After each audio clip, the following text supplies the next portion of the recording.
好东西，小亮，我发现个好东西。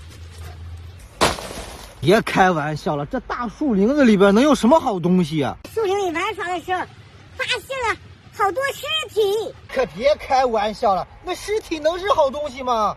尸体虽然不是好东西，但也得看是什么尸体啊。老鹰的尸体算不算好东西啊？老鹰的尸体，那还得真得去看一看，把老鹰尸体做成标本也特别值钱。走，快点快点！快点，小亮，就在这树底下呢。让我看看，这就是你说的老鹰的尸体。看，这都成什么样了？这是老鹰吗？已经看不出来本来的样子了。而且这还有一个呢，看到没？这么小，看，羽毛都没长出来呢。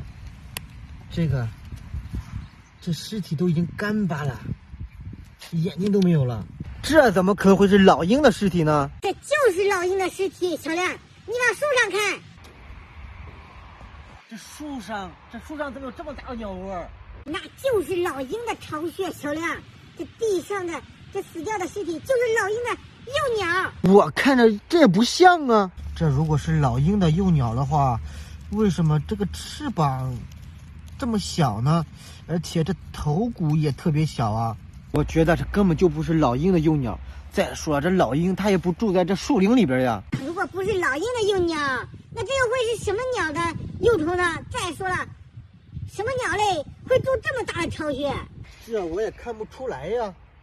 不过朋友们，你们说这死掉的这幼鸟到底是不是老鹰的幼鸟呢？有没有认识的？如果有知道的，在视频下方评论留言告诉小亮。有喜欢小亮的，给小亮点个关注点个赞。咱们下期再见。